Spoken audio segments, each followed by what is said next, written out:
essentially saying that the next Disney fairy tale, which is coming out very soon, it's called Wish, will not include like a prince character at all. Do you guys believe that that is necessary for these types of movies? Go ahead, princess. That's good. Yes, absolutely. I think that's part of why girls enjoy these movies is because, I mean, rom-coms are aimed at women. Women are more romantic. We not only like to envision ourselves as the princess, we like a romantic movie as well, you know? Do you think that it's like an active choice on Disney's part to just eliminate these types of romantic storylines from the movies? I don't think it has anything to do with romance and trying to eliminate romance itself. I think they're trying to like redefine what romance is and saying like, well, two princesses, like, and I'm so over the like first like new female lead. It's like, no, we keep doing it. We keep doing it. We've done it. My favorite thing is that they go out of their way to make new records. They're like the first it's like female LeBron character James born stuff. in June during the summer solstice with a birth mother's name who starts with A. Yeah, who And cares? It's the ESPN LeBron James yes, stat exactly. thing. Yeah, there's always those types of things. Like, how many times have they had first gay character? Yeah. Like, like so many times. It's like, Oh, no, well, you can't. it's like, first gay supporting character, then Yeah. it's first gay lead character, first pansexual character. That was in Elemental or whatever, or something like that. But to your point, I do think that there's an active point to move away from romance in general, because I just don't think they like the idea of promoting those storylines anymore. Is it that our culture is moving towards like asexuality also? It feels safer to them, maybe. Yeah. maybe. Yeah. I don't see it that way. I see like they're trying to just discourage the one thing, the one like the straight yeah heterosexual. Yeah, it's like and it's not the main point. They think that if it's the main driver of the plot, that it undermines their character somehow, and then they push those romance arcs onto the side characters, and it's not that compelling. Sometimes it is, but when you are getting we're getting the same movie from Disney over and over. The Force Awakens is the Dial of Destiny. It is Terminator Dark Fate. It like that's not Disney, but you know what I'm saying. Like, it's the same thing every single time. I think my point is also like a lot of times these romance storylines, they fall to the wayside in the movie anyways. They don't carry they promote it heavily in the promotional art and in the run up to the movie, but then it doesn't seem to come up all that much in the actual film. Yeah, like Star Wars. Yes, exactly. Yeah, no, exactly. I don't know. Like I can't think of. Also, it does feel like they're actively moving away from men, from any type of boys demographic, which is funny because they bought Star Wars and Marvel because they wanted to appeal to boys, and then they started making them for women, which makes no sense. There's a $20 super chat here from Derp Space 9. It says, "Women are such romantics. That's why you often find them falling in love with the ugly guy, with the unpopular guy, or the cashier at Taco Bell." I have a name. Got lost in the fantasy there. They're mercenaries, if we're being honest. Derp Space has got very strong opinions on these things.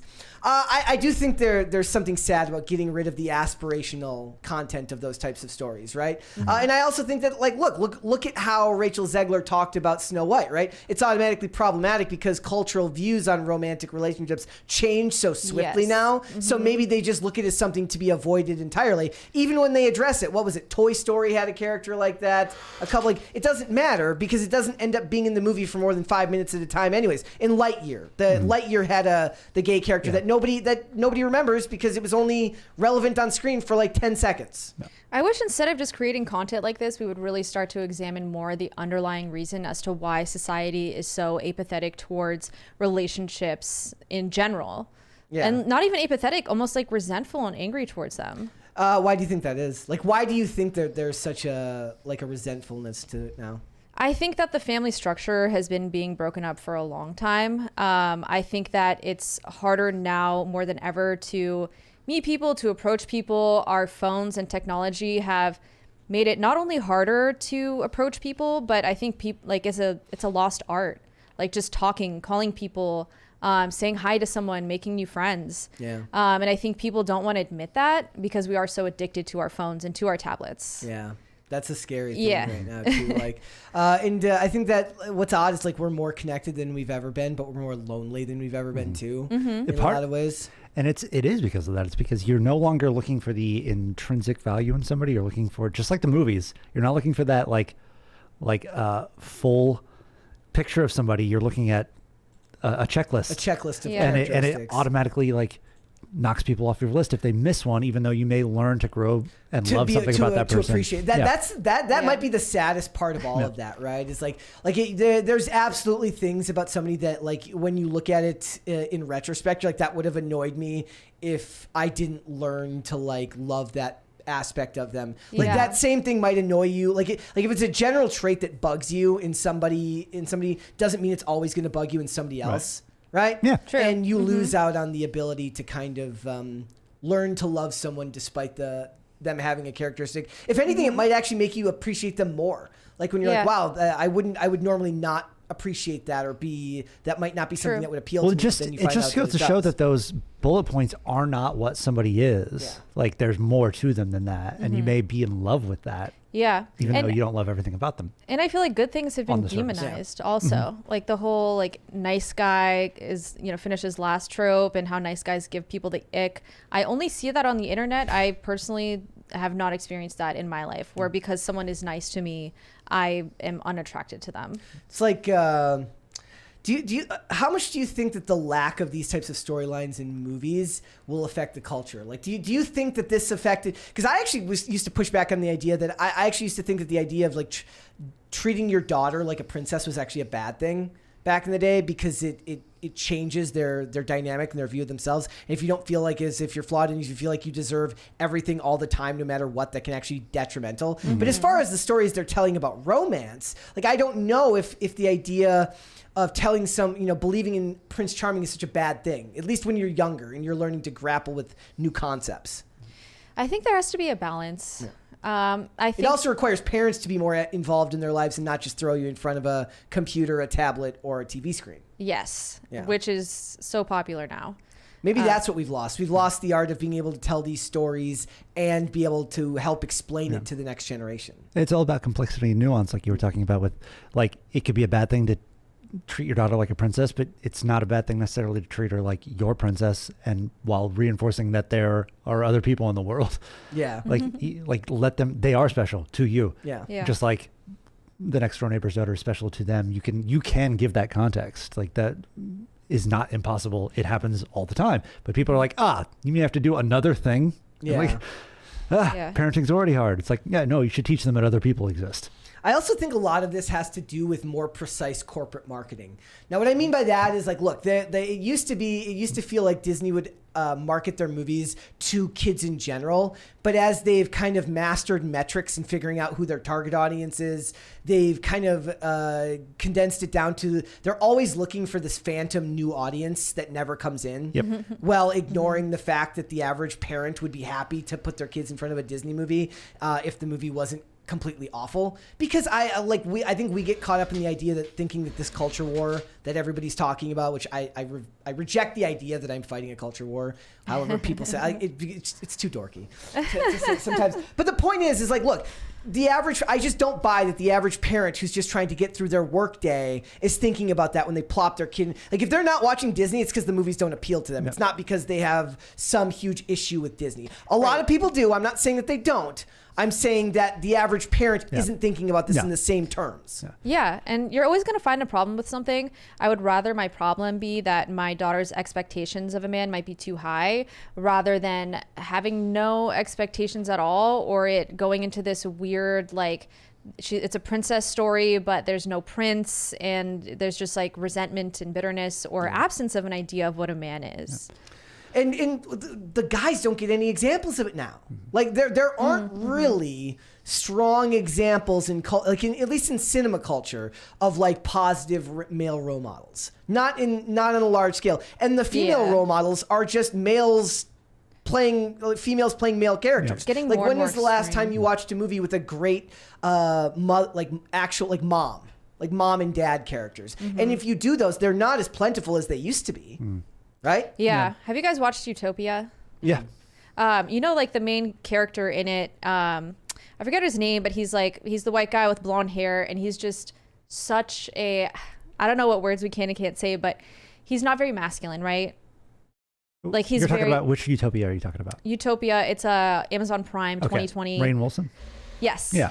Yeah. So, and honestly, any show, you could name any show. Usually one of the main male leads is not masculine. He's not brave. The women in the show are much braver, much smarter, and the guys are the always Lego just movie, babbling idiots. My other hapless male. Yeah. The other thing that hyper competent. This has been going on in network television for decades, and I'll tell you the examples of how they would do it before. So the things that guys would normally like, the girl likes. So the girl likes the sports. The girl likes like they play pool. Fixing cars. They play pool. The girl always wins. They play cards. The girl always things that used to be considered. Now obviously cards are not necessarily that, but like things where you'd think they'd be like hobbies for guys are the things that the girl. And back then, a lot of people say that is like social conditioning.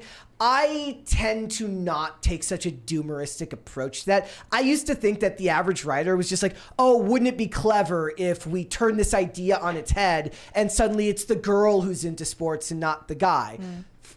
Now I buy more that it's like actually social conditioning. But back then I just figured they thought like, look, wouldn't it be novel if the girl liked the stuff that the guys liked? Right?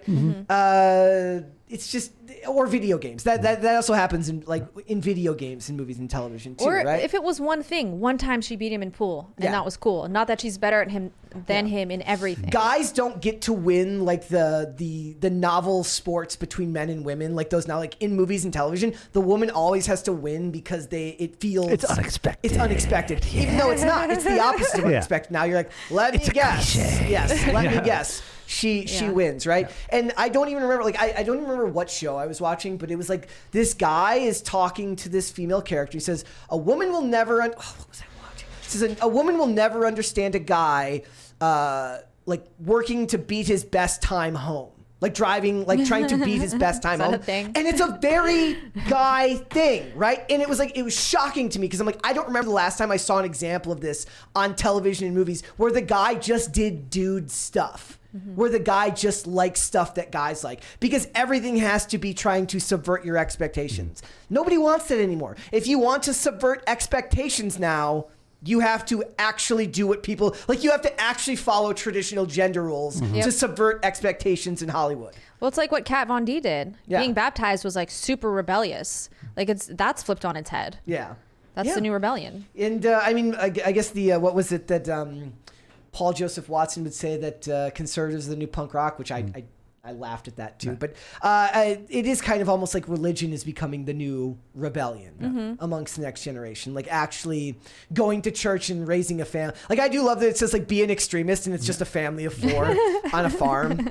Like that's how you be an extremist now. Yes. Yeah. I adhere to that. Like or I aspire to. I would like to see more movies. Foretold. I would love to see more movies where the guys act like guys and the girls act like girls.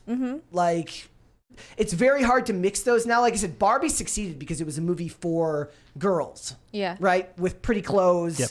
Heels, dresses. Like all the things women actually like, not superheroes.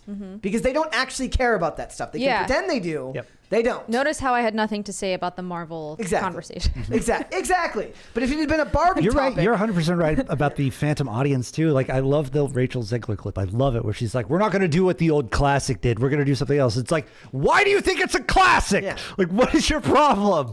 You have failed for 15 years. Well, and you're going to fail again. They're constantly looking for this new audience of people, and it's never going to work. It will never work.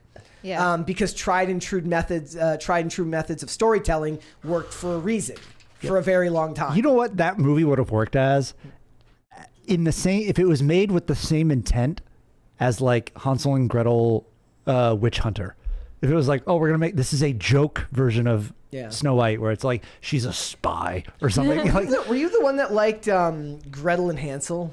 Gretel and Hansel, I was like, that is like the most peak Hollywood thing to do, to be like, we're gonna name Gretel first because progressive. That wasn't why. That wasn't why. It's because she's the older one and she's the one going through it and trying to protect her little brother. They psyoped you. No, he's like 4 years old. I hadn't even heard it's of like it. she's like 4 years old, or he's like 4 years old and she's like 17. It's like she's the one that's like being hunted. Thanks for watching. Listen to full episodes of Pop Culture Crisis on Spotify. Keep up with us on social media and make sure you subscribe and ring that bell so you never miss the show. Bye, guys.